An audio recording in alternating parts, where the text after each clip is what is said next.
genuinely the only reason for their presence is to remind us that it's a Christian camp, really. Yeah, exactly. Because I can't even remember their names.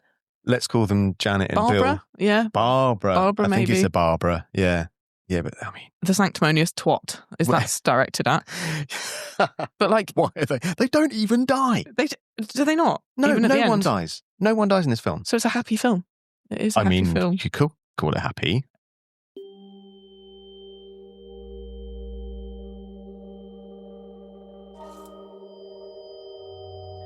Hey! That's how it started. Okay, now, always seems more awkward than last time, isn't it? It does. I thought this would get easier with time, but No. it feels worse. Apparently not. Okay, well, we're in. Yes. So, tell you what, you picked these films.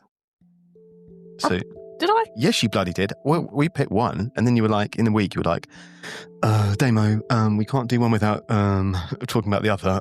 So, That's here we an are. awful impression of me. You need to work on that. Okay. I'll give it some thought. Okay, so let's not have a repeat of last episode where we spent the first 16 minutes in utter chaos. Mm-hmm. Yeah, we did talk some what were we, nervous? Excited? Special. Well, we're trying to keep it tighter this time, apparently. Can we just talk briefly about the fact that we have a teleprompter in front of us because trying to be professional, and it's printed on a piece of paper, and we've already gone off piece. Yeah. Yeah. Let's rein it back in, shall we? Okay. Okay, so let's smoothly roll into I'm Lily. And I'm Tamer. And this is A Series of Stupid Decisions, a podcast that celebrates every questionable, baffling, idiotic choice in horror cinema. Look at that. You've changed. That's updated. That is. I am a man who moves quickly, and a whore. Jeez. Holy shit. Yeah. I'm sorry. Yeah. Okay. I'm sorry. It's all right. I won't edit it out because No, we're gonna... Inauthentic. Now, that also reminds me. I know you're pointing at that. We do need to move on, but also, what do you prefer, Lily? Do you prefer podcasts where people just talk and there's like gaps and there's like filler words like and but and are and stuff, and you don't edit it, or do you like the ones where people go and then like move around really quickly because the edits are really quickly? Well, based on our first episode where you did both versions of that, yeah, I didn't like the cut one because it felt like it lost the flow. It did lose the flow. So my answer would be where there's filler and gaps. Just leave it. Yeah. Just leave it. I think so. Joe Rogan leaves it, doesn't he? Well, he never edits anything. An expert at podcasting. Yeah. Okay. Well, and we're not? Okay. All right. Well, with that in hand, then it was probably going to go out unedited unless Lily says something out of order. Which is highly likely. Yeah. To be honest. Yeah. Anyway. Okay. Let's go. This episode, focus. So it was going to be just Black Phone. Yeah. However, doing my homework and watching the film, I realised that there actually isn't a lot of stupid decisions. It's a really well-made film. Yeah. So then I thought the podcast would be really boring. Whereas our reaction when we both watched Black Phone 2, which was the reason for this starting in the first place. It was. I've got a surprise for you later. Okay. Nothing weird. Okay, just checking. Sorry. I lost my train of thought now. Well, crack on. You know, it's like I can't remember what I was saying. Black Phone 1 the Black Phone 1. Yeah. Is an extremely well-made film where generally not a lot went wrong. There weren't many silly decisions. There was one or two, though. Yeah, I think I have two. Right, well, maybe the same ones, but we'll get around to it, won't we? Yeah. Let's not do what we did last week and go straight into these. Like, let's do the thing. Okay. So, yeah. You want to go straight in? Well, do we? Hang on, we got some mandatory plugs. Oh, yeah, you can say them. Oh, I'll say them then. Yeah. Okay. We have a website.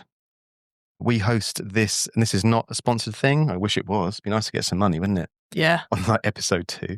Where's my money, Lily? I'm not going to do this anymore. I want my money. Okay, so we are hosted by Buzzsprout.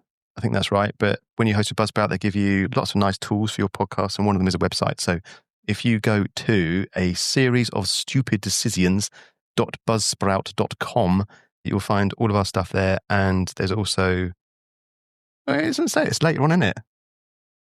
It's later in it. We'll talk about the fact that you can support us. Yeah. But you can still say that people can message us to give film suggestions. They can. They should. Or ways that you think we might die. Yeah, ways. Yeah. What about you? Did you watch or listen back to the podcast? Yeah. Yeah, you did? Okay, Yeah. so there was a bit where we talked about how we would die Yes. in The Evil Dead. Yes. And that was one of the bits that made me laugh the most.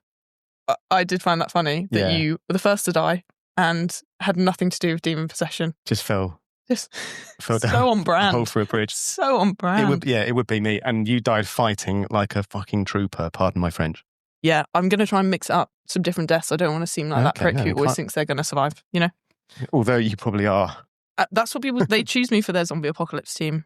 Do they? Yeah. That's a whole other thing, right? But I think it's because I'm generally quite calm when faced with stress. Oh, God. Now I want to go into the whole zombie apocalypse conversation. Okay. I love it so much, that conversation. No. Can we do like a special feature where, like, not on this one, but we do a podcast where we do discuss zombie apocalypse? Yeah. Yes. Just one question. We have to do a zombie film. That's what we first bonded over. It's my turn to choose next week. It is. And I will be choosing a zombie film. Okay, well, that's sorted then. Let's park that. So, which reminds me, Lily, there is a film. I'm going to jump. So it's just, I can't help it, but I really want to see that film, We Bury the Dead. Yes. Okay, right. Okay. Continue.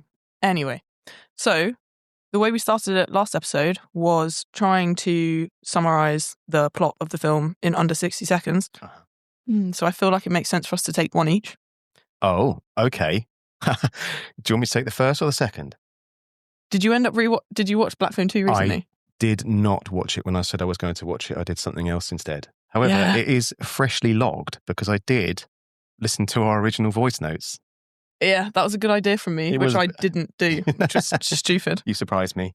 But no, I did have a listen and I did laugh again at everything that was said. Oh, we might have to upload them, you know. Thinking about splicing them into the edit. Or if you get to the end of the podcast, then you can maybe hear snippets of those things. You lucky things. But I'll clear it with you first, though, because you do say some difficult things. So do I. As in, like... things that will get me in trouble. No, just sweary. Oh, that's fine. Yeah, okay. That's fine. I thought you meant I said, like, rude stuff. No, just sweary stuff. Okay, so if I take Black Phone 1, the Black Phone, and you take Black Phone 2, does that sound good? Mm-hmm. Okay. Do it. Summarise the plot. I mean, I'm going to say black van, young boys, paedophile, murderer. How do we know that he's ever done things with them, or does he just kill them because they're naughty boys? Well, he whips them, so I guess... Oh, we should put spoilers of all the films we talk about, by the way. Yeah. He whips them, so I guess it depends if he gets sexual gratification from that or whether it's all just power.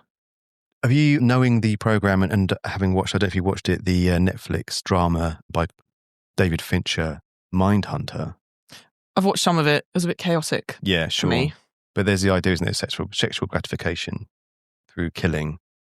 So I hadn't thought of it that way. I just thought he was a nasty bastard. But also the game being called like Naughty Boy or something. Boy. I was like, yeah. Something.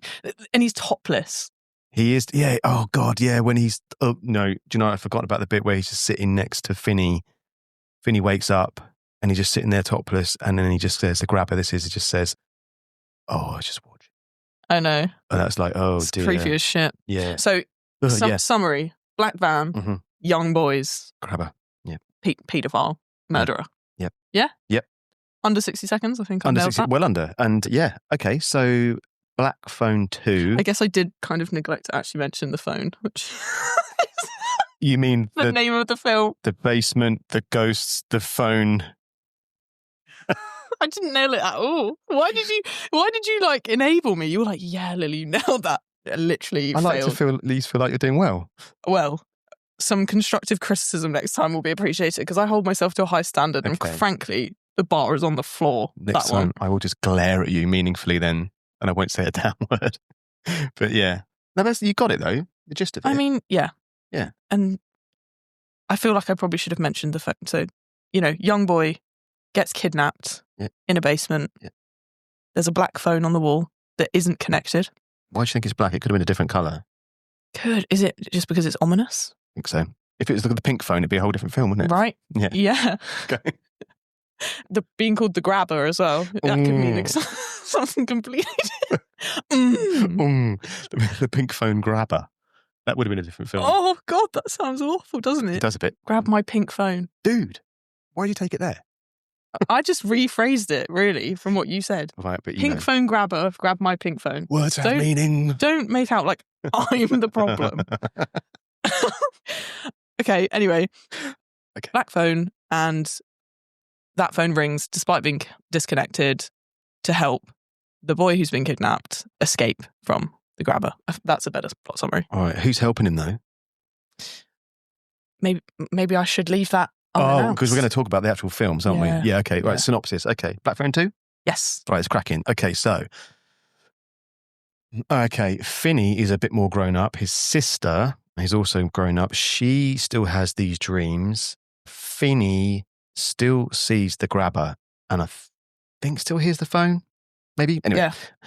They find out about the summer camp where the mother used to go. It's not going into too much detail about phone numbers and stuff and numbers, but what we do know is that at some point they need to go to that camp, which is now in the winter rather than the summer.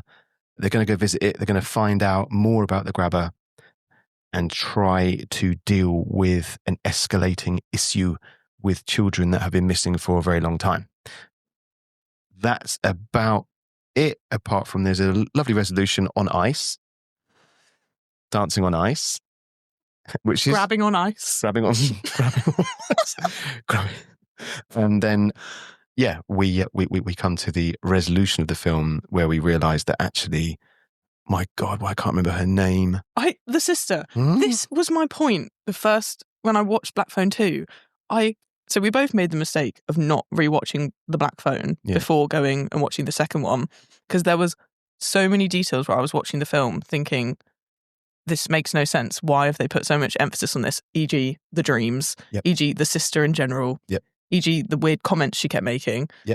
And it was only then when I went back and watched the Black Phone for this podcast, I was like, oh, actually. Yeah, she plays a vital role. She is key. And that is the fact that she has like this supernatural gift of she dreams real things happening, which is how she ended up helping. That's right. Basically telling the police exactly what they needed to know. And then we realise, of course, that her mother had the same thing, which is kind of important. And then the reason why all this kind of kicks off is the fact that we resolve it that it's not a curse. It's a gift. It's a gift. It's a gift. Yeah. Okay, mine was shitter than yours, as it turned out. Considering mine on reflection wasn't very good, mine was still better. I think. Yeah. I can't do concise because my mind flutters around like a butterfly. You just have to chat shit, isn't it? Yeah. Yeah. I'm good at chatting shit. I'm great at it. Right. Okay. So synopses are done. Okay. Ooh. Did we like them? Did we like them? Well, this is a bit of a discussion, isn't it? Because... Why is there Damo's screenshot for Lily? That's my surprise. I was like, That's my... gut reaction. Damo's screenshot. I'm like, good Lord. It's not a pink phone. No, it's just a little bit of history, really. Okay. But, okay. I think, go for it. But which one was stronger? In a good way. As in, like, which of the films was the stronger film? Oh, The Black Phone. Like, easy. Like, I genuinely think it's a really good horror film. Bloody good, isn't it? Yeah. Yeah. And there's not many stupid decisions, honestly, in the sense.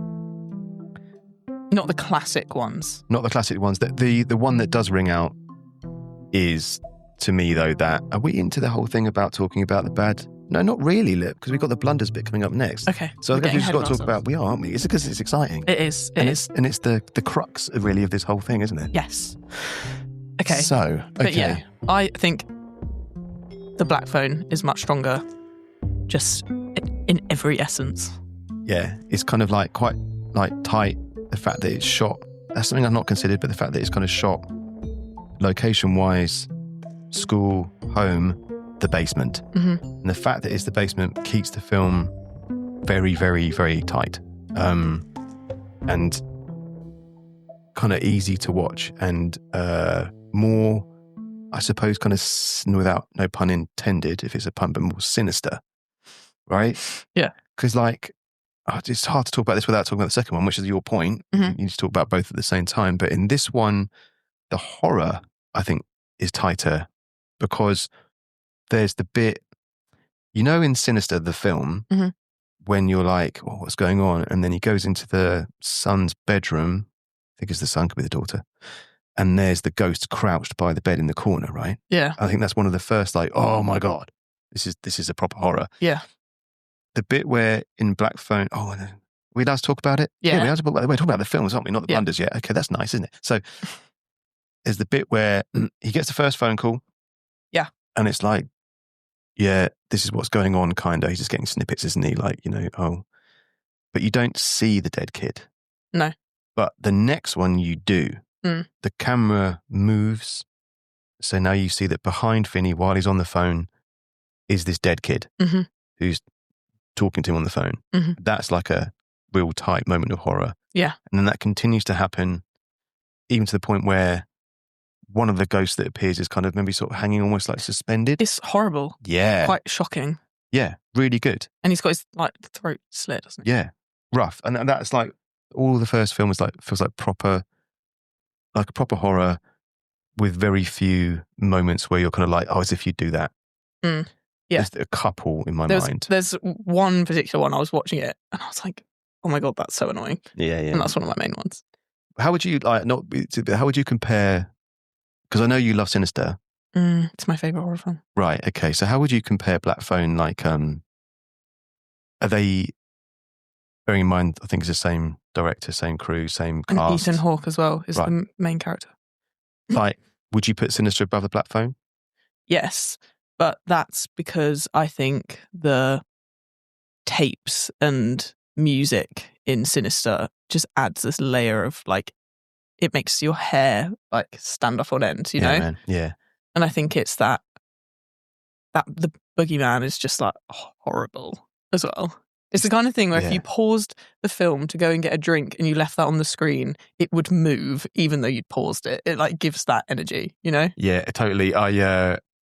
This has only happened to me with 2 films ever. And one is the Japanese version of Ring. Mm-hmm. So Ring.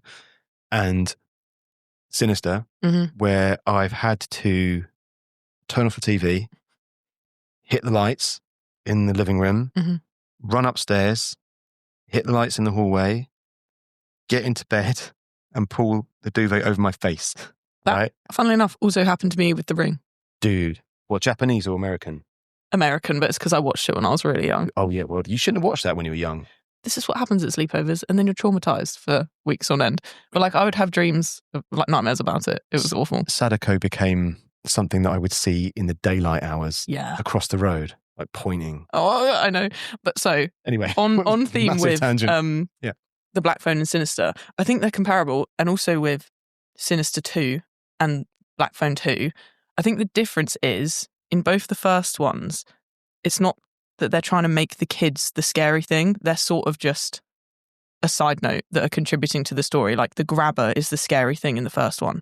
Whereas and same with Sinister, the scary thing is the boogeyman, not the kids. Yep. Whereas in the second Sinister, it's the kids are meant to be this really scary, intimidating thing. And it's that doesn't really land. And it's kind of similar in Black Phone 2, that the kids are, when it's that kid's face drops off and stuff, and you're just a bit am I meant to be scared at this? So I think the key thing is when you're trying to make the kids the scary thing, I don't know if it lands.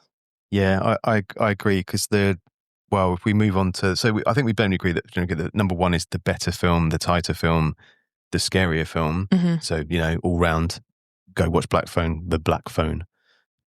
I mean, you wouldn't watch them out of sequence anyway, but if you have to pick one, that one. Yeah. Yeah. But to be honest, I genuinely don't feel, now I've rewatched it and there are more similarities than I thought, but my original review of Black Phone 2 was they should have just made it a completely different film. It didn't need to be a sequel. Yeah. Because the energy of it was just completely different. The first one was about, an actual murderer.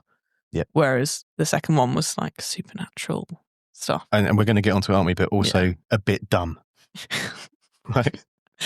A bit dumb. A bit dumb, like really stupid. So if we get into the second one, got a lot to say about it because that's like the reason we started this whole thing anyway with the podcast was just this realization that we both quite like talking about like crap horror or crap things that happen and bad choices that are made. So, but Black Phone 2 kind of does a bit of both because it not only are there some very, very silly decisions in that film, but there are also moments where you're like, yeah, that guy would die. Yeah. And also, why are those people in the film? And also, why did this film start off so well and end up so very poorly? Right. But I kind of want to go through like beginning to end because the beginning is, in my mind, it was good. Really good. Like it was a perfect kind continuation. of like 28 years later, where the first half is good. I can only think about the cock. Big cock. But do you not remember the first half is good? I got a disclaimer. I don't always think about big cocks. It's just that one film. True. That's not true. How dare you? Why are you lying? Oh my God. Okay, continue. But it's the same as in that like the first half had so much potential and then it just went off a cliff. Yeah. In the weirdest way. Yeah. The same with this. Okay. So what happens in the film, right? What happens? The first one? Well. Or are we skipping? I don't mind really. I'm happy to talk about the first one because the first one is like there's some mastercraft horror. Yeah, and we need to talk about the blunders because there's not that many, so we'll probably get through it quite quick. Okay. Well, do you want to do blunders next or do you blunders now? Or do you want to talk about Black Phone 2? Where do you want to go? Are you not going to talk about the blunders of Black Phone 2? Or do you mean like summarise the... Let's go blunders Black Phone 1. Okay. Then we'll talk about Black Phone 2. Okay. Blunders Black Phone 2. Okay. And then whatever's next on the teleprompter we're clearly not using. I mean, I am. I am. Yeah, but you're good at this. Like an old school traditionalist. Like a bit of paper. With anything other than, whatever. Yeah. Okay, so blunders in Black Phone 1. You go first and let's see if like we have the same ones. And to be honest, this is a real stretch because I only think I wrote down 2 or 3. First one is sister, who is younger than him. So would you say how old she is in the first film? She feels like she's about 9. Yeah, I was going to say. So 9. She has this, he's already been kidnapped by the grabber. He's been missing. She starts having dreams about him and the house where Finney might be kept. So then she goes out on her bike on her own looking for this house when there's a kidnapper about. I was like, what are you doing? I mean, that was my first one. There's a bit where I watched that moment and thought like, I suppose for the audience, we're supposed to think like, oh no, she's cycling past the grabber's house. So what if he whips out and grabs her as well? Yeah. I don't think that would be a great plot move. Also, she doesn't fit the brand of young boys, does she? So no, she doesn't. That's true. And also, she can't go to her father because her father is clearly a drunkard because of the death of the mother, because of the dreams that she was having and the suicide and everything else. What was it? Mm-hmm. And yeah, that is a big blunder. Why would a 9-year-old kid go out on a bike and do that? I suppose if you've got no one else to turn to. But yeah, and I'd the still dad grab was... a mate. Yeah. Do you know what I mean? I'd be like, Mike, could you come out with me because I'm a bit scared on my chopper? Yeah. Also, blunder in that, I'm going to pull an 80s on you again. Like in the last one, I said, do you know what a video nasty is? Yes. Right. And this one, I'm going to say, do you know what a chopper is? A motorbike. Oh, yeah, as well. But that bike that she's on is like a bike that was only sold in the 70s and 80s, as far as I know. And it was a rally chopper. Mm-hmm. They're like the most dangerous bicycles ever. Right? You can't steer them. My mate Jamie had one when we were kids. I had a Kuwahara because I'd watched E.T. and I wanted to BMX, so I built one of my own. But my mate had a chopper and that thing was dangerous.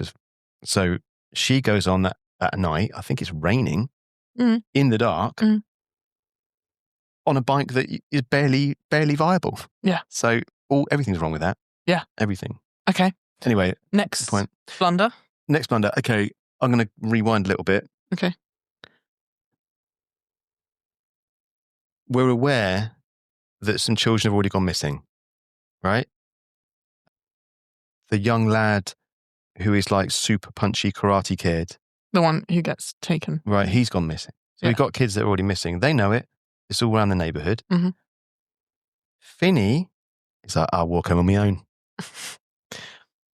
I mean, there isn't much really announced in that sense. It's not like there's a curfew or any... You'd think, like, I would assume at school assembly, it'd be like, excuse me, sit down quietly, right?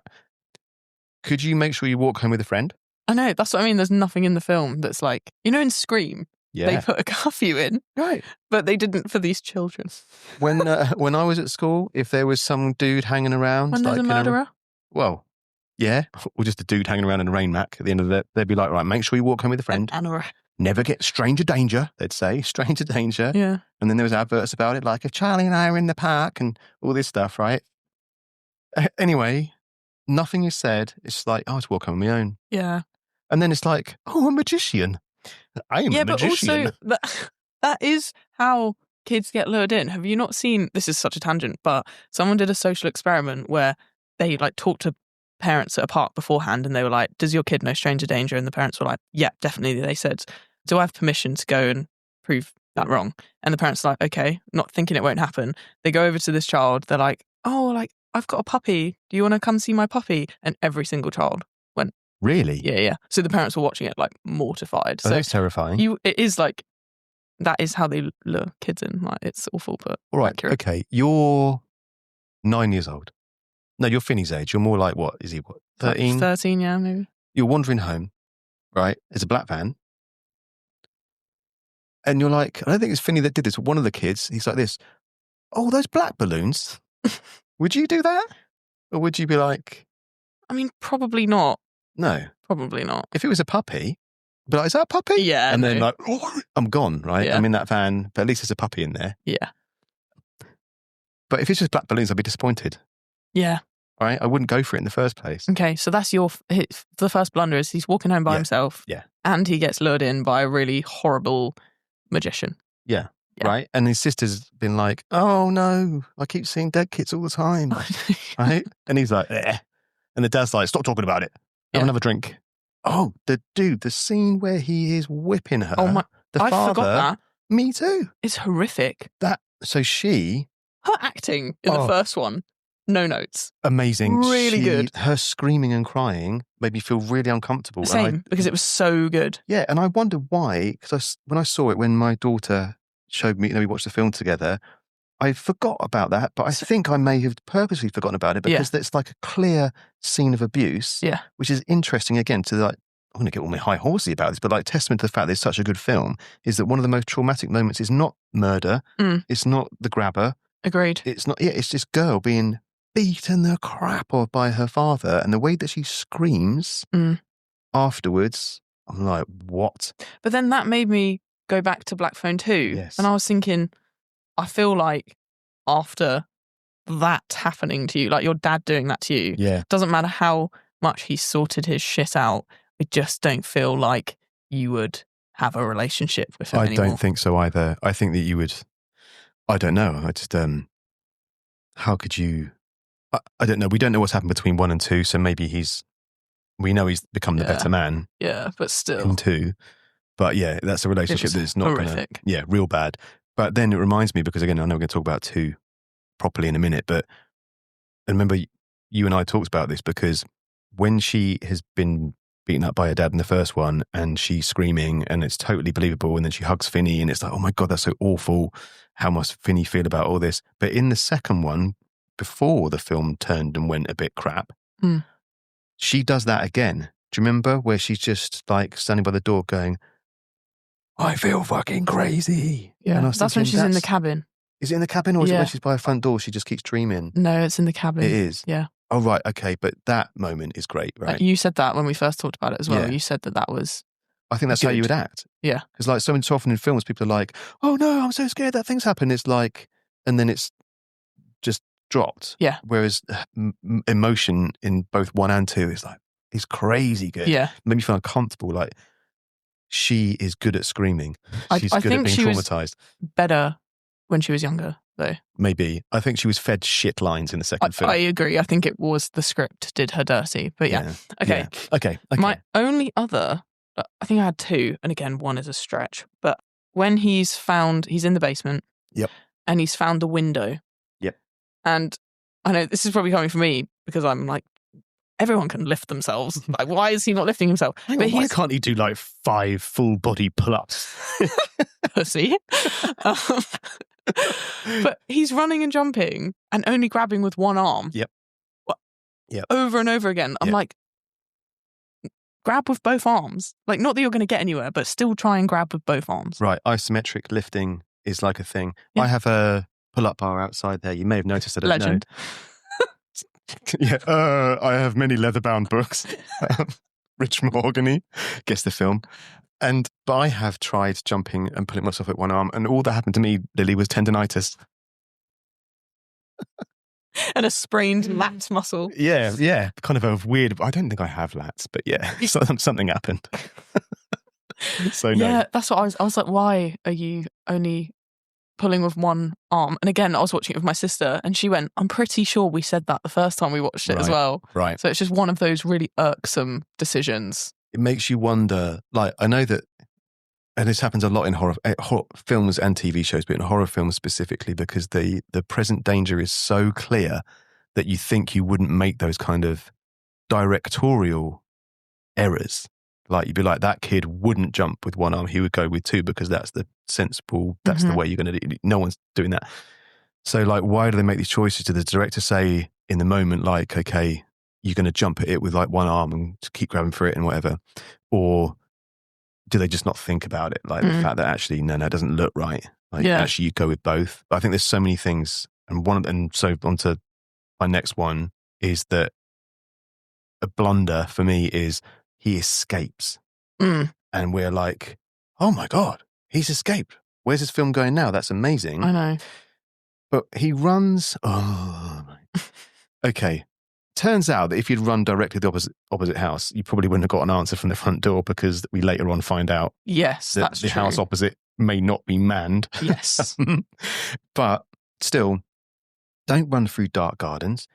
And I know he's screaming and the lights come on, but I would be running to a house and I would smash a window. Yeah. I would ram the door with my head. I would be like losing my shit. Yeah. And if I hear a van starting behind me, I mean, I am zigzagging. Yeah. I am going up onto like a doorstep. I'm going to make it very clear to anybody that I'm about to get murdered. Yeah. Right. And dragged back into a hellhole. You got nothing to lose at this point. Yeah. Getting captured is not a question. So Finney runs through some dark gardens, right? And doesn't really place any obstacles between the van and himself. No. Right, at least, because the van kind of pulls up and then bumps into him, right? And I'm like, yeah, just use another car. Yeah. Just get in the way. Yeah. But again, it wouldn't make the film. But it is this a bit is it, isn't it? It'd be finished. Yeah. It'd be like, oh, he escaped. And then happy ending. Credits roll. Or sister turns up on a bike. Finny, you've escaped. And then the grabber's like, yeah, I got you now. But wouldn't be as good, obviously. Okay, so I don't know whether this one happens before that escape or after that escape, and this is definitely only a blunder because I'm now an adult and I think about these things. But when he's flushing the dirt, all I'm thinking is the grabber would hear that toilet flushing 10 times a minute and be like, what's this kid up to? Or his brother, who's also upstairs. The toilet, it would go. You'd hear the pipes. So, you're right, because unless you had rigged the house, it had an entirely different plumbing system, which is never mentioned. No. If you're flushing the toilet... it, but he doesn't mention the plumbing. No, you're right. And he's, like you say, he's flushing that toilet a lot. So, yeah, you'd think, like, who's flushing? Where is that toilet? Yeah. If you're his brother, Max, you're like, there's a toilet in my... But he's also in Sinister.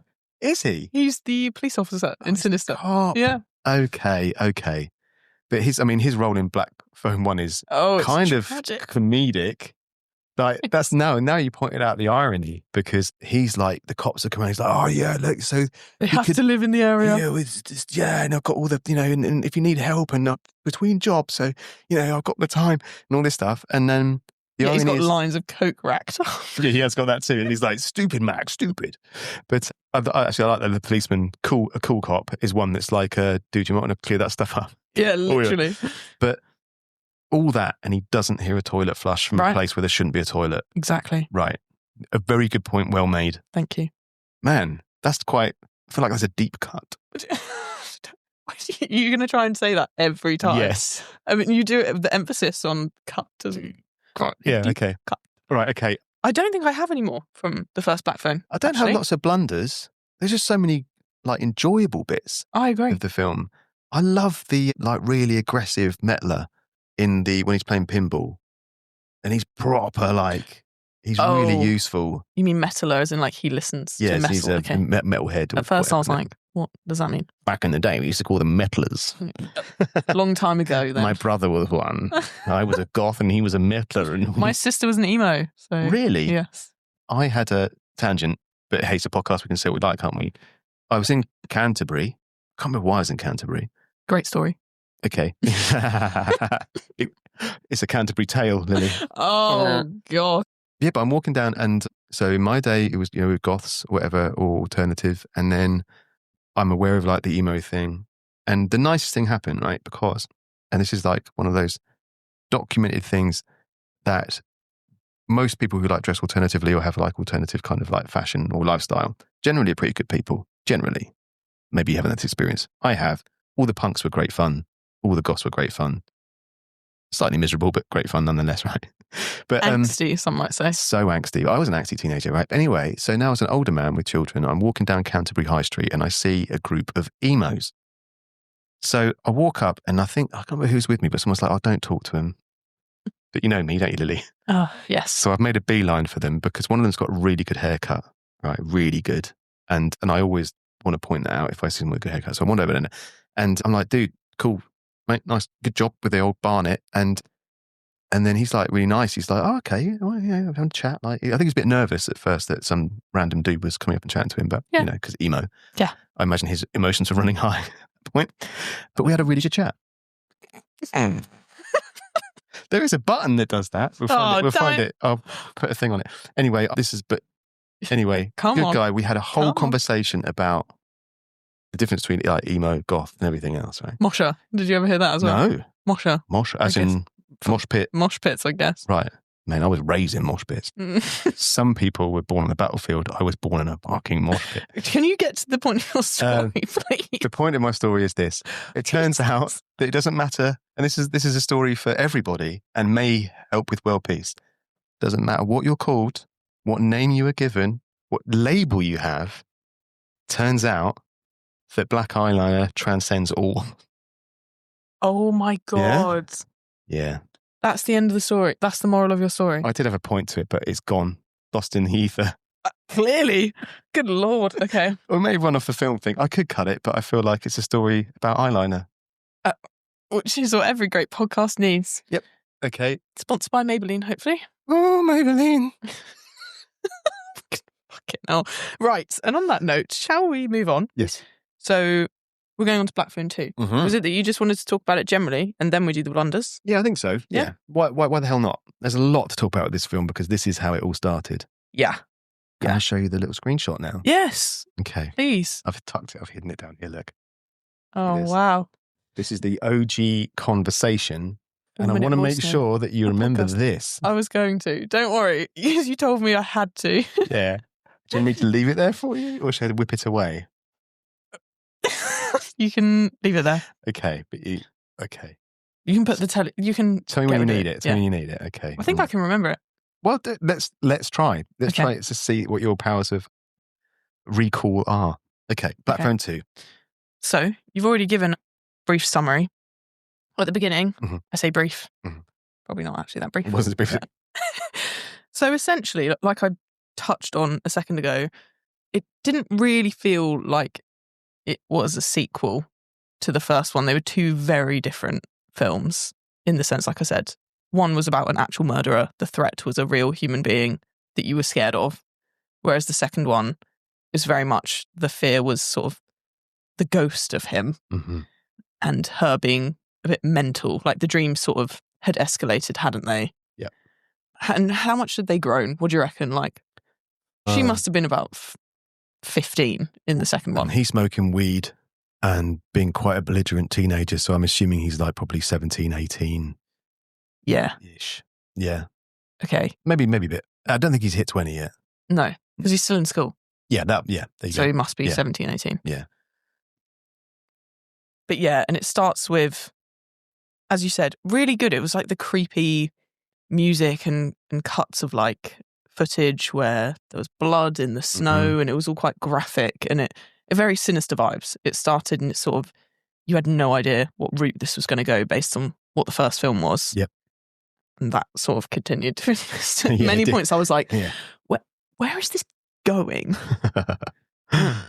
Do you remember like the sort of device that was used there where she was dreaming and then the kind of the film quality would change, like it become more kind of like hazy and like it's a cine camera kind of thing. I thought I quite like that effect because it made everything just a little bit more like, okay, this is how obviously as a device we can see that she's dreaming or not dreaming, but the actual effect itself was quite spooky. Although one of the first things you did mention in our voice notes was about some of the vocab used. I had a little revelation about that, but choice. Oh, the 80s language. The 80s language was awful. No one talked like that. But she said choice twice, and I remember thinking, is that a thing? No, it's not. And the only reference I have to that, I mean, maybe it's like an American thing, but I don't think so. I've known many Americans, and they're all dead now. I know Americans. But I've only heard that in a film once, and it's in Ferris Bueller's Day Off. I was going to say, or Back to the Future was going to be my guess. Did someone say in Back to the Future? No, but when you said I've only heard it in one other film, my guess would have been Ferris Bueller's Day Off. So Matthew Broderick himself says, oh, it's so choice. But I think he's using it in quite, like, he's being a bit of an arse about it in Chicago. And he's like, you should try this. But then, weird language. Weird. Because they'd obviously tried to match the time in the sense using those words. But then, as we recapped in the first one, she has quite a few one-liners that are actually like quite obscene, right? Yeah. I can't remember what it is, but she's like... Dino Dick's one of them. Well, that's in the second one. But in the first one, when she's younger, she's like, I did it, you fucking fart knobs, or like something like that. And it's actually quite funny. When they're fighting outside school, like the kids are fighting and she's like full on, she's got punched in the face and all sorts. She's a real fighter. But I love, she's pulling out some great... But it worked and it matched the time and it matched her age. Whereas we move into the second film and we start with sanctimonious twat, which always gets me because it's not spelt with an O. No, it's not. Like, if you're going to use a British swear word, like... Twat. You can really get some purchase with it. Oh, like, you twat, can. Yeah. With a lot of venom. It's like an elastic band, isn't it? You can pull it back a bit. Twat. Yeah, you can really... Oh, wow. Do you like that? I've never heard that. Like, it's an interesting word. It's something. Like? You said, do you like that? And I said, like is an interesting word. What, for the noise I just made? Yeah. Oh, okay. It's a choice. I think if I was yelling it, if I was shouting it across the street at someone, it's never good, is it? It's never good. But twat is like... What? You can't really say that with any venom, I think is the point. Yeah, exactly. So we start with that and it kind of gets a few laughs in the cinema because, it's a bit bold. Yeah. And then... She definitely says cunt after that. Yes, but I can't remember what the descriptor was. Oh, she's called us like a monster. I can't remember. She's in the bone box or she's near it and she's shouting. I mean, I need to watch it back, but like it's like the word. What's the thing when you play the game when I say like cake? Word association. Yeah. It's like that. It's like... It's like an adjective and an insult. Let's just pair them together. Monster, cock. Jesus. That's a different film. I am thinking about... Oh my God. Right, anyway. It is hot in this room, isn't it? It's sweltering. Yeah. Probably all the talk of genitalia, really. Grabbing pink phones. Okay, but the revelation was that I had forgotten that in the first film she does have those things she says. Yeah. But then whoever's written the script or whoever's like taken the next movie has gone, the bits when in the first film when you say these funny things. And it's like, but that's something that a 9-year-old might shout. Yeah. But not something that a 13 or 15-year-old would be. No. Like festering arse wound. I mean, it's great though, isn't it? To the killer. Yeah. The guy's a murderer. You've made a bloody good point. I mean, that's what I'm here for. Oh, wow. Okay, so you're having a scrap outside of school. You use that kind of language, right? You're talking to an undead child murderer and molester, probable paedophile, and you don't use that language. I wouldn't be using that like... Respect your elders. But it's like belittling language, isn't it? It's like... I don't know, what would you shout? You've got this guy, he's supposed to be dead. You've got your words. I think I'd go classic. I think I'd go sick fuck. Yeah, right, yeah. Yeah. You're sick, fuck, yeah, exactly. Not festering arse wound. Because you've got to think about that. And this is on the tip of your tongue all the time. Right. So, like, that's your go-to. But she's got so many of them. And then dino dick as well. Where the bloody hell did that come from? Some worlds, that's a compliment. That's it. He's like, yeah, I am. Yeah, exactly. I mean, yeah, like, I am. Can we do a little shout out to our friend Dan? Oh, God. Because if someone said that to Dan, he'd be like, cheers. Wouldn't he? What do you think? I think there are a lot of guys that'd be like, yeah, cheers. He'd probably go, rightly so, actually. Hang on. Right, let's move along swiftly. But she's got this language and it's like, why? But because it's preceded by her acting so well, in the beginning of the movie, it seems really incongruous. Yes. That now she's using this language. Yes. As someone who's grown up, had to deal with, let's face it, a shitload of trauma. Yeah. Grabbers, dads who beat the crap out of you. Yes. Brothers who are terminally miserable for good reason. Yeah. That, whatever. Yeah. Okay, Seems so weird. Seems weird. Weird. This film is kind of around the dreams and her mum sort of communicating to her, or like her having the same dreams as her mum. Starts with the mum making a call from a phone box, right? Yes, and they get led to this camp. Mm-hmm. But then the side note of that is they've come to this camp and that's where 3 other kids have been murdered, seemingly by the same man in the first film. Yep. So we've got like 2 plots kind of alongside each other because those 3 kids getting murdered have nothing to do with the mum. No. And vice versa. No, seemingly not. Seemingly, I mean, she was at the camp. The mother was what they Camp counselor. Camp counselor, that's it. I never remember that. I think she was there at the time of the murders, right? Isn't that a thing? Maybe. Because isn't she kind of instrumental in, because she's also having dreams? Yeah. I think, do you know what? We need to watch it again. We probably do. But I think that was like inferred at least that she was there at the time when these things were going on as a counsellor. Yeah, because that's why he ends up killing her, isn't it? Yes, because she kind of knows. Yeah, because she goes. She was coming to like do something to like tell on him, or that's right. She went to the house or something like that, and then he's like. He then set up a suicide, didn't he? Yeah, that's right. Which the big revelation, of course, is that. Yes, she didn't actually kill herself. Yeah, it was the grabber. Yes, or as we find out, Wild Bill. Why is he called Wild Bill? Because of the way he wears his utility belts at a jaunty angle. Which is a bit of information that was really weird. Really that we were weird. given. It was to do with the ice skating, wasn't it? So they're discussing how they've realised there's a guy who was at the camp at the same time the murders are happening, and they go, that's Wild Bill, and they say about the utility belt, and then another guy just pops up and says, fantastic ice skater.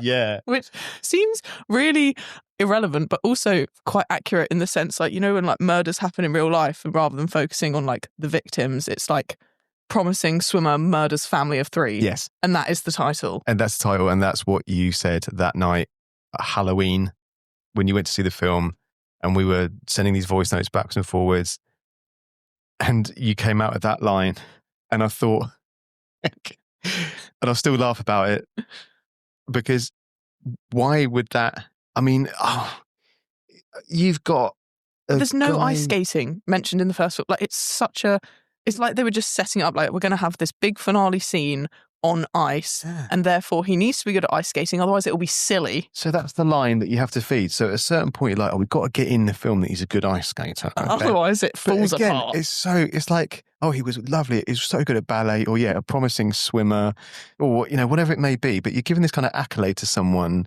who clearly like is not, you don't say like things like that about killers. You just don't, right? It's not like I tell you what though, do they? Yes. Do they? Promising swimmer murders family of 3. Okay. Could be a thing. It could be, but it's like a weird headline. In the film, it sticks out like a sore thumb when they're in that cabin and they're talking about, Wild Bill, he was like, he was a dodgy geezer and all this stuff. And then it's like, but what a wonderful ice skater he was. And truly talented. The first thing that goes through my head is like, So at some point, They're we're going to be see ice him skates. on ice skates. And then the next question in my head is, why? Because I don't know. And again, tell me if you think I'm wrong, Lily. This is from the same team who produced Sinister and other scary films, right? And someone has gone, I'll tell you what's scary. Right? This guy on skates. Right, on skates.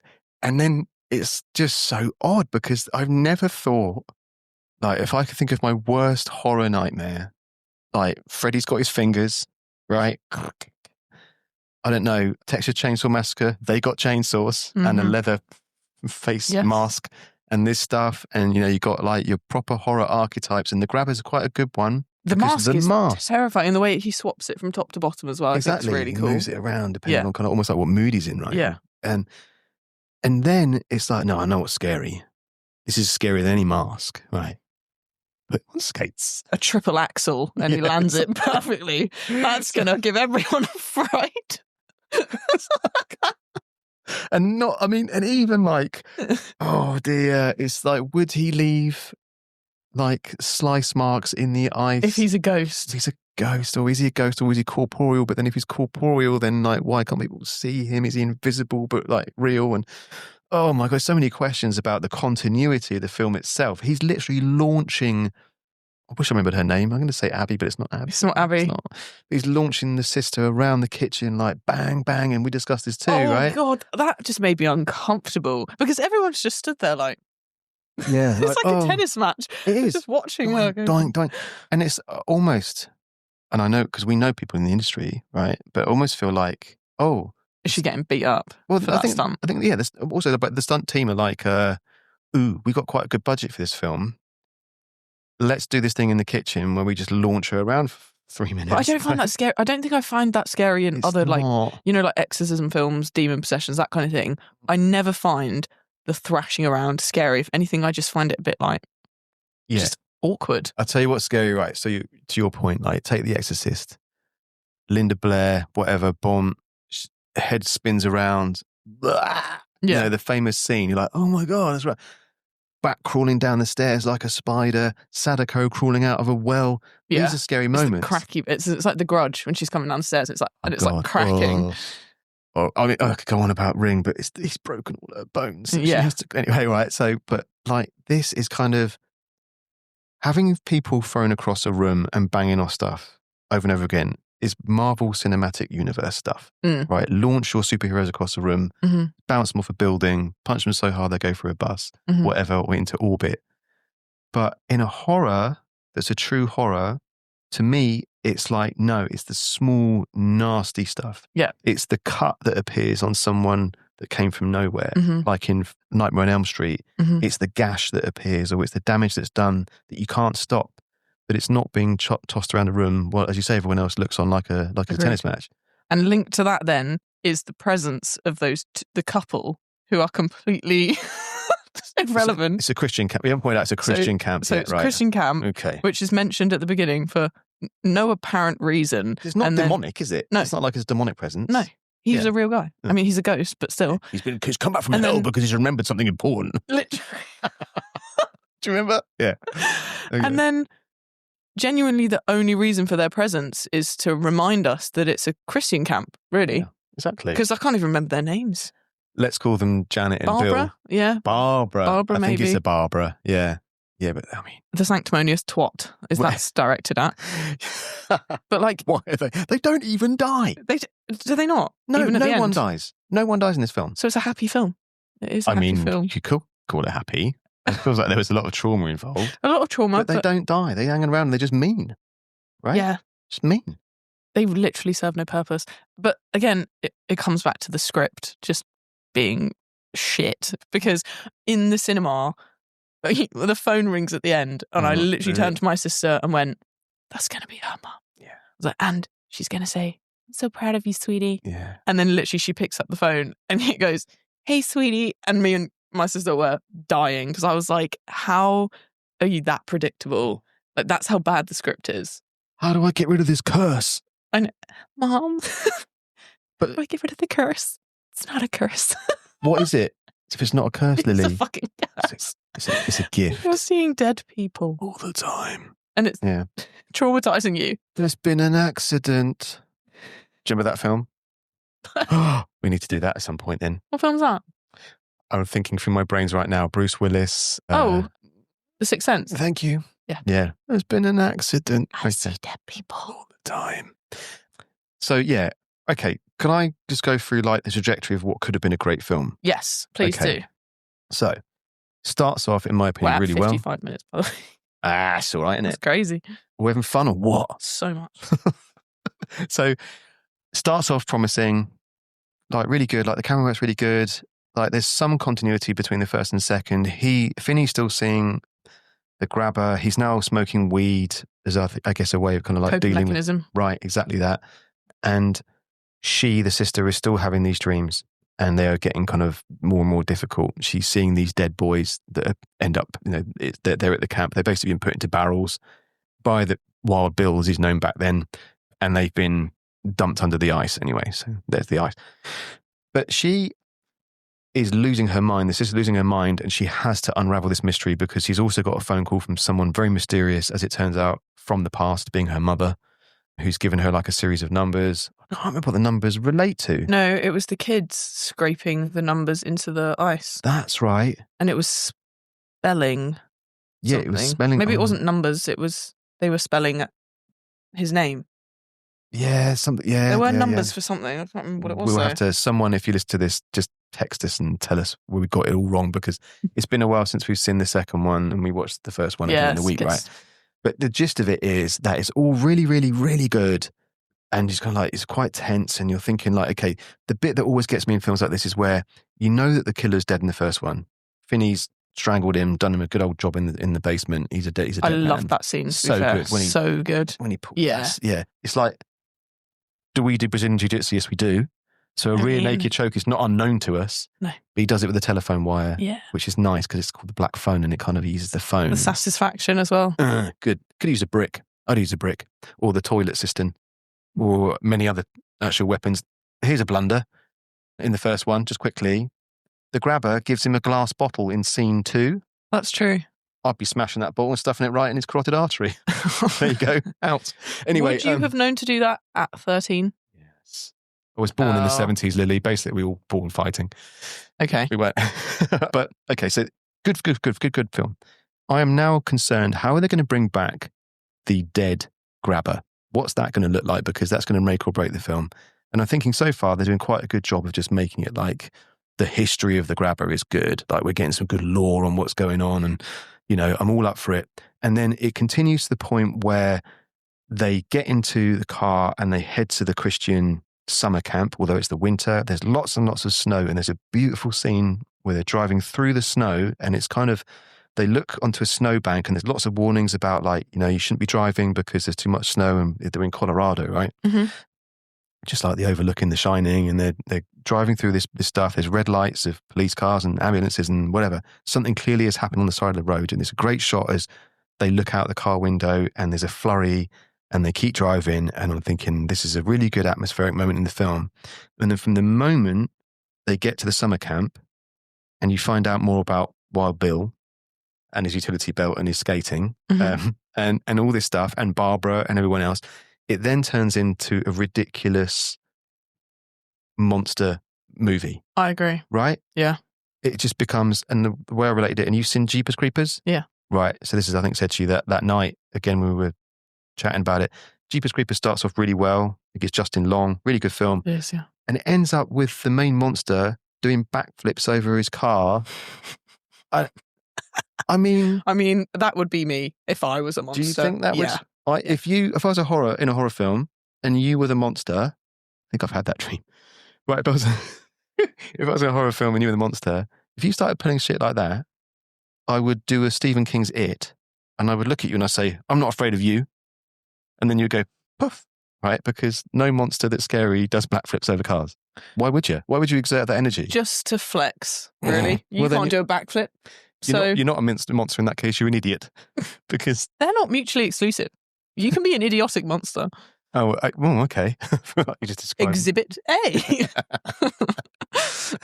Anyway, it somehow turns from something that is very promising I agree. Yeah. When it first started, I was thinking, oh, this is going to be gross. And then nobody dies, which I feel is, not that I need to see that, but in a horror film, it's kind of what you expect. Even the guy who falls in the frozen lake and is laying half in, half out for about an hour, and he still doesn't die of hypothermia. You know, that made me angry. And then his daughter, who is called, oh my gosh, Mustang, right? Yes. Right? She's a pretty cool character, but her dad has fallen, or whatever. He's not a dad, I don't know, but maybe he is, I can't remember.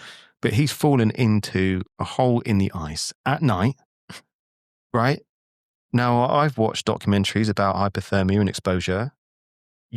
Really, there's a finite amount of time you're going to be lying in that. Yeah. Or getting it. And you're not. And then the next day, she's gone to Barbara and what's his name's house. And she's like, you need to come and help us look for these dead boys under the ice. Oh, do we have to? Yeah, you do. Get your boots on and your cardi and come out and, because my dad fell down the house last night. Oh, is he all right? Yeah, he's fine. I know. I'm like, no, he's not fine. He needs to be stuffed up in a blanket by a fire or something, having the frostbite rubbed from his fingers very, very carefully, or he needs to have it airlifted out of there to a hospital where he may survive if he's lucky, but he will be in ICU. Yeah, and that's what they call it in America, isn't it? Yeah, yeah. Oh, we call it casualty over here, do we? Or accident emergency A&E. Casualty. Yeah. Casualty. That's a no. We don't call it that. I don't know. I've not been there. We never call it that. I have been there once actually, and it's me too. Yeah. Okay. Right. Okay. So I feel like we've summarised the key differences in the films there. Yeah. Which I think leads us nicely onto if we were characters. Oh no, hang on, we haven't done blunders. Have we not? We have talked about many blunders, I think. Yeah. Okay. Is there a couple that are standing out that you feel we haven't discussed? I don't know. Okay, Black Phone 2 blunders. There are quite a few blunders, but I think that most of the blunders appear to be just in the film being bad, rather than stupid decisions. Exactly. There's not a lot of stupid decisions other than the ones that I think have been made for the characters by the team who made the film. Like the guy not dying of hypothermia is stupid. Yeah. Like the whole ice kind of resolution at the end. Like so many things happened in that scene where you weren't sure, can they see? They can't see, but he can see. Yeah. Okay, but Will's doing this, and now he's skating past people because he's a good skater. He's a promising athlete. It's lucky that we found out about that in scene 5 or whatever.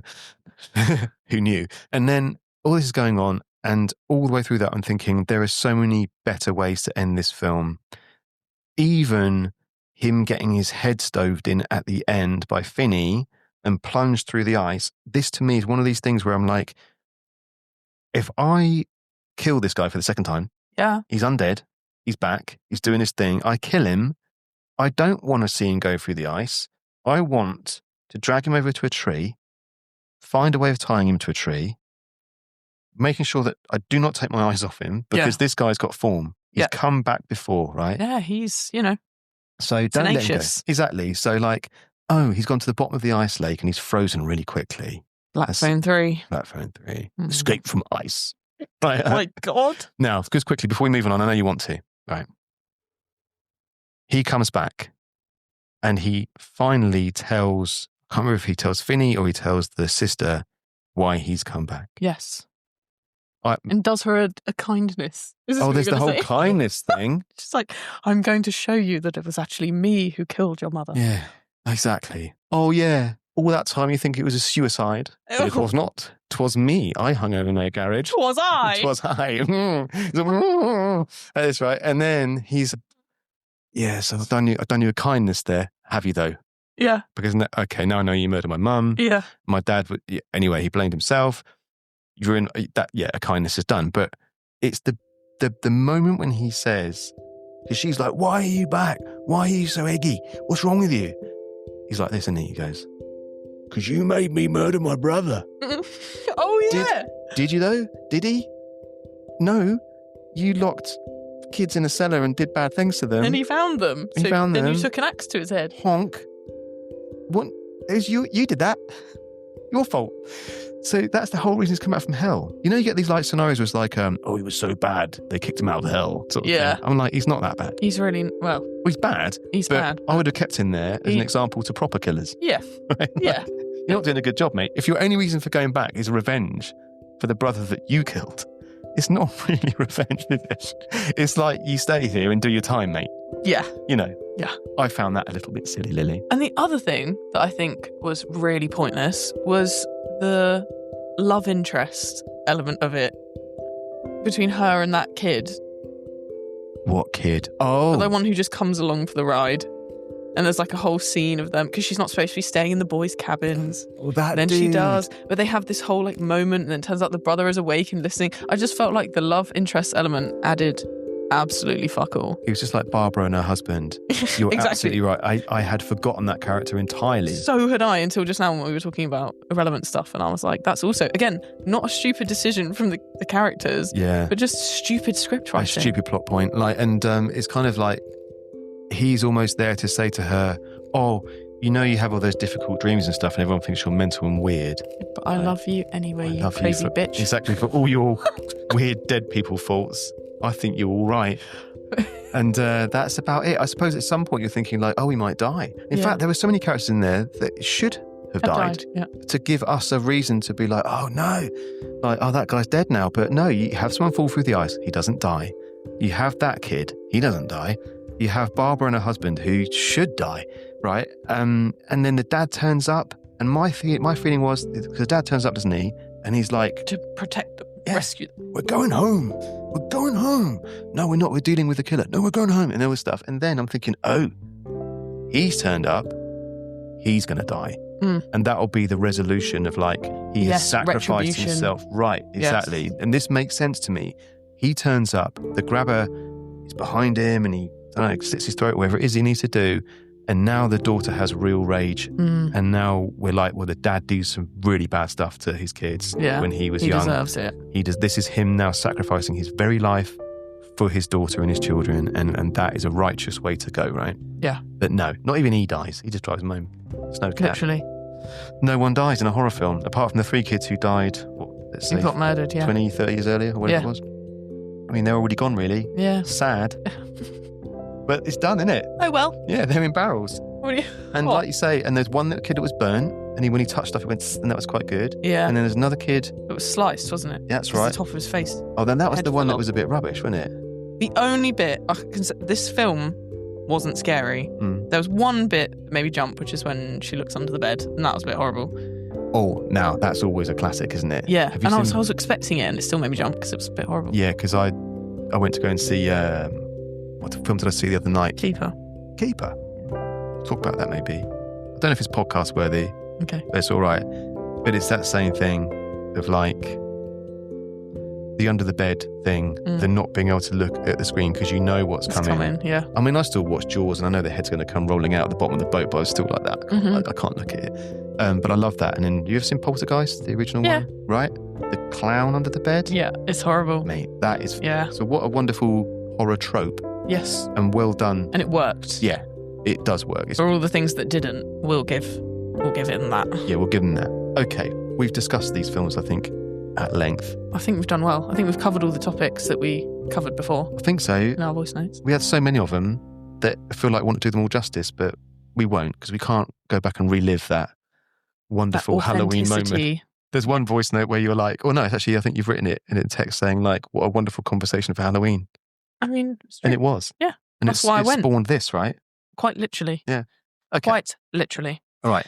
Okay. Who's this? So, well,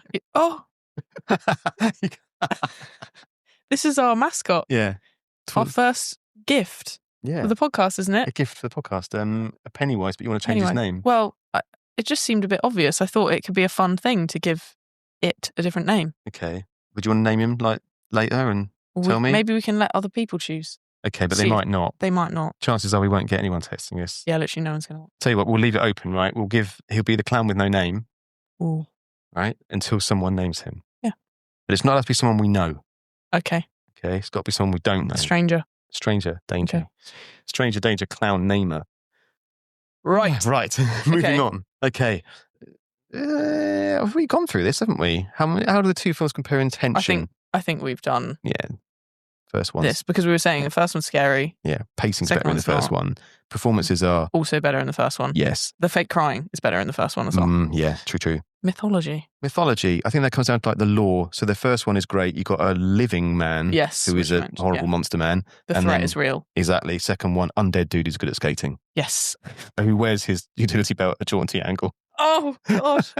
Pure stupidity leads quite nicely into that, doesn't it? Pure stupidity. Yes. Yeah. Again. Okay. Because of the script, not necessarily because of the characters. Yeah. Actually. Exactly. But okay, so it's our favourite bit, is it, Lily? Yeah. Okay. If we were characters, how would each of us die? Okay. And we're doing it for each film, aren't we? Yes, we are. Yeah. Okay. So, let's get a thinking caps on. I went first last time, so you can go first if you want. But if you haven't got one, then I don't mind because I have one. Okay, look, I do have one for the first film. Okay, go. It'll give me time to think of one of the second film while you're doing yours. Right? The first one is this. How do I die? Right? Very much in keeping with our last episode of the podcast where I fell through the bridge and died by crocodile because Indiana Jones is great. In this one, I have got into a fight outside the school, right? Okay. I said something, let's say, right, who's the kid who does all the duffing up? He's quite the one with the long hair who's actually quite a sweet kid. I've angered him somehow in maths. I've thrown a rubber at the back of his head. Bonk. He's like that. You're dead. I'm like that. No, I'm not, because not me. I know jiu-jitsu. Roundhouse kick. Roundhouse kick to the face with cake. So anyway, I'm like, yeah. And it's like, fight. And I'm like, yeah, fight. And then he just plain old punches me. KO. I hit, bomb pavement, back of the head. I'm down. Film's not even started. Oh, it has. It's just started. Yeah, it's just started. And that's it. And then what happens is Finney's like, oh, that's sad. They have a school assembly, but no one liked me anyway. So, oh, God. And then that's a horror film in itself. This is so sad. I've made a small horror within a horror. Yeah. Yeah, which is, I'm good at that kind of thing. But no, I just basically die in a fight at the beginning from an unfortunate accident. Otherwise, the alternative is that I die at the hands of the grabber. No, okay, here's a better one. I just get mowed down in front of the grabber. You took my one. You can't have two. Oh, no, I didn't know that. Mine was going to be that I get hit by the van. And yeah. Why are you distracted? What are you doing? So my option was, he actually has kidnapped me, but I'm so annoying. He lets me go and then runs me down with the van. Which is kind of on brand, to be honest. I can see that happening. I'd just be sassing him constantly, be like, you fucking bitch, just going to run this hoe down. Like, what's with the balloons, eh? Yeah. You get the helium out of that. And then talking about, like, where are you going to go kidnap me? Yeah, I wouldn't be calling him Dino Dick either. I'd be like, Yeah, using worse language. You call that a cock. That's embarrassing. And he'd let me go. Yeah, okay. My ego can't take it. I get it, but I had a different vision, which is you just bought yourself a doner kebab. And you're already. Do I really look like it's be a double cheeseburger at least? Oh, okay. A doner kebab. Okay, you bought a double cheeseburger. You've been playing some video games. You've been. God, I'm so cool. You're like that. You've been chatting to some of the kids and you're like, it's so choice. And then you walked across the road, like cock of the walk. You haven't looked left, and then bang. Bang. Yeah, that's it. He's speeding because he's just kidnapped someone else. Exactly. Yeah, that tracks. Although that would be a blunder because you don't want the police to pull you over for speeding and then look in the back of your van. Correct. Right? Correct. Okay. Anyway. So, right. Neither of us survive. Good. Okay. Black Phone 2. How do we die? Oh, God. Right. Okay. I need to be. What I thought was going to be good isn't as good, right? Dying in a fight is a bit ignominious. So I want to go in a good way in Black Phone 2. Okay. Okay. It's got to be on the ice, isn't it? Oh, mine is on the ice too. Oh, is it? Okay. Yeah. No, it's okay. It's on the ice. No, that's too obvious. Okay. How do I die? You go first. Trip up on the ice and he skates straight over my neck. Dude, you're carotid. Mm-hmm. You just go travel straight through. Yep. Man, that's one of my fears. Someone has to die in the film. I'm going to take one for the team. I have a general thing. It's not a phobia, but it's like a thing. I've never been ice skating. Because you're scared again, sliced up. Yeah. Yeah. Do you have that? No, but I've seen blood on the rink before, so it's a valid fear. And see, that's the thing. Like someone said to me when I was a kid, they're like, oh, were you at like I can't remember where it was. I think it was in Maidenhead. There's some ice thing going on, which is a town near where we live, isn't it? For those who don't know. And he was like, yeah, some dude got his finger chopped off because he put his right. I think everyone's heard that. You fall over, you put your hand down, slice. So I've never been, because of that, I've never been ice skating. I love ice skating, to be fair. Well, you'll never see me on the ice. But there's me. I'm trying to go backwards. I trip and off. Here he comes. Straight over you like that. Yep. But then that may help them because they're like, look at that spray of blood off Lily. Mm-hmm. They're like, someone's just run her over. Yeah. It's The Grabber. It's that or a car crash in the snowstorm. Yeah. Because I would be scared. Try. Okay. All right. Okay. I've got to think of a decent way to die. You do? In the second one. Here's what it is. I found it. Okay. Mustang's dad. Yeah. A previous felon, now camp counselor, who knows the history of Wild Bill, has gone looking in quite a stupid decision on his own at night on the ice. He's plotted out his little lights, he's dug his hole, he's fallen in. I am on the side, unknown to him. I don't know what am I doing. I'm reading a manga. Right. Or something, right? And I witnessed this. I'm like, oh no, that guy's fallen in.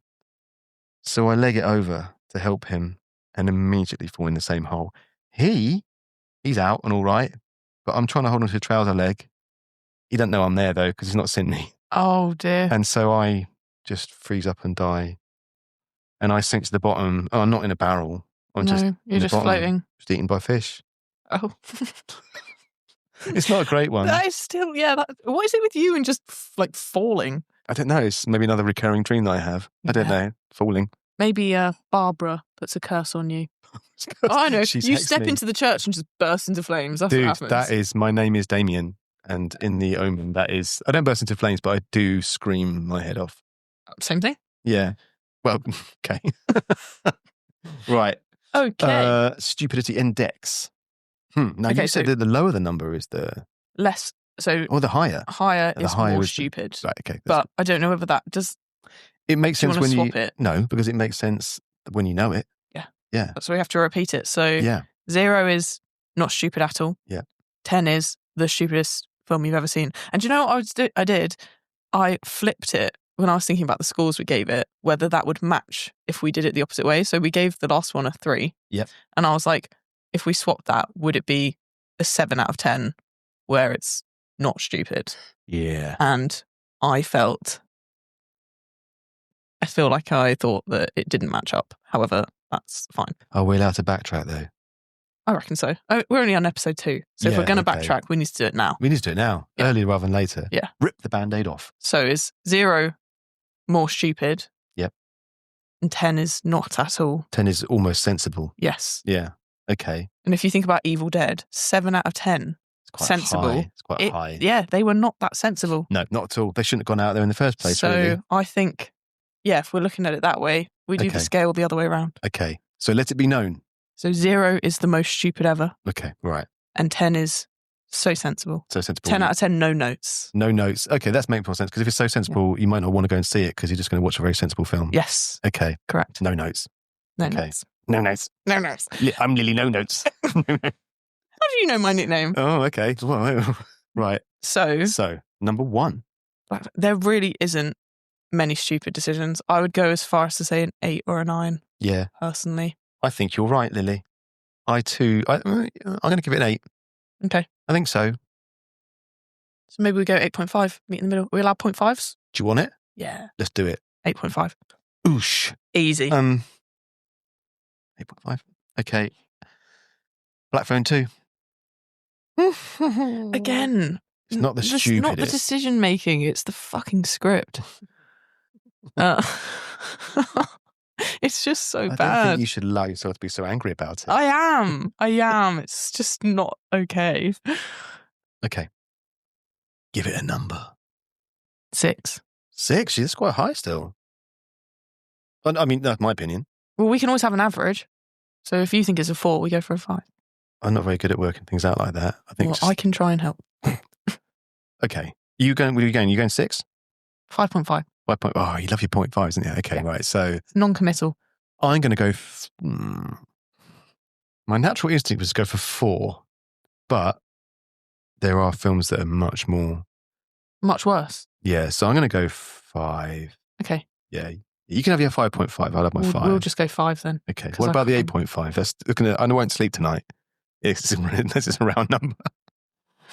Then we have to go 8. 8. Could go 9. I mean, it is horror really films are. good. It's like it's good. Shall we? Are we peaking too soon? I think so. Why can't we have a 0.5? Oh, I don't know. Just makes me feel uncomfortable. Get Well, itchy. Suck it up. Okay, 8.5 and 5? Yeah. Okay, that makes sense. I think so. Yeah. I mean, like... The difference of 3.5 is, Yeah. It feels good enough, doesn't it? Yeah. It feels good enough. Okay. Okay, I feel like this next section isn't even conversation, really, because it's so obvious. Which film wins? Definitely Black Phone 2. I love that film. I mean, I would watch it again. Definitely. I think I have to for comedy. And to work out the name of the sister. The name, and also watching it after having recapped Black Phone 1, I think I would have enjoyed it more if I'd done that. Yeah. So that's my error. I agree. That's why I did want to watch it again this week, but I just ran out of time. I do think that it is an entertaining film. Yeah. But not the kind of horror that I'd want. If I was in, I think this is the thing for me. If one of my friends said to me, give me a good horror film, I would put The Black Phone in there somewhere along with Sinister, along with Ring, along with The Shining or whatever. But I would not put Black Phone 2 in that list. Agreed. Yeah. Unfortunate. Amazing. Okay. So that brings us to the end, doesn't it? Look, we're wrapping up. Woohoo. Do you want to do that? Yeah, I can do. Please do. Okay. So because we've been very busy doing this stuff, you can watch this. You can watch us. You don't have to, but you can watch us on YouTube, and you can watch us on Spotify, or you can listen to us wherever you damn well want, really. Right? We could list them all, couldn't we? But we don't need to. I think other people say wherever podcasts are available. Yeah. Let's say that, shall we? Yeah. Let's follow the herd. Okay. This bit's good. If you mentioned it already, but you go to our website, which is a series of stupiddecisions.buzzsprout.com. Then you can support us by giving us money. My favourite kind of support. Well, I don't know what we'd use that money for, though. I feel like we would use it for buying coffee. Snacks and coffee, so we can discuss the next thing that we're doing, right? Maybe even a trip to the cinema to get our next film.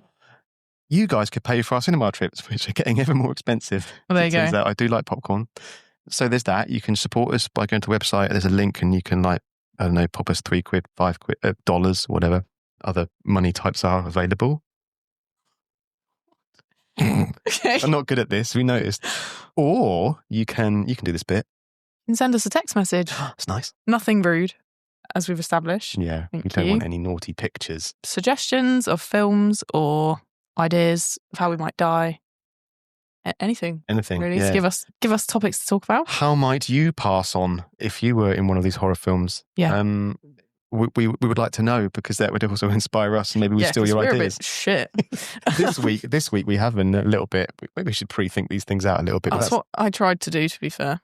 I think my ones this week were better than my one last. They were better than my ones. Yeah. Yeah. This week yours deaths were way better than my ones. Yeah. And next film, we haven't decided. Oh, you were going to choose. Oh, I'm going to choose. I feel like it might be a zombie film because I really want to have the zombie apocalypse chat. But I also feel like that could be a whole thing on its own because I love the zombie apocalypse chat. And there's something I want to show you as well before we do it. Focus. Yeah, okay. Not now, but there's a thing I want to show you. So what's the film? I don't know. Do I have to say now? I mean, no, but if we are supposed to. Okay. Do you want to go old school zombie or newer school zombie? We're talking Alpha Cox. I don't want to do that one. I don't, because then that would go into the whole Jimmy Savile thing. Not yet. Not yet. Have you got any favourite zombie films? It's your turn to pick because you had a go at me for overriding this week. So I tell you if I'll do Lily, because I feel rather on the spot. Now, there's a lot of zombie films I love. Okay. So what I will do is I will pop it on Instagram at some point this week, so you shall learn at the same time as other people do. Exciting. I need notice though. I'm a busy lady. Yeah, I know you are. What, and I'm not? A busy lady. Maybe. Okay. That's a whole other topic to talk about. Well, it's a whole different podcast. Yeah. Right. Thank you. Thank you. Thank you for joining me on the bench. On the bench. On the, what would you call it? Workout bench? No, I'd just call it a piano bench. No, it is legitimately, it's a weights bench. Oh, shit. Yeah, look, there's my weights over there. You can tell how much I spend time in the gym. A lot of time in the gym, actually.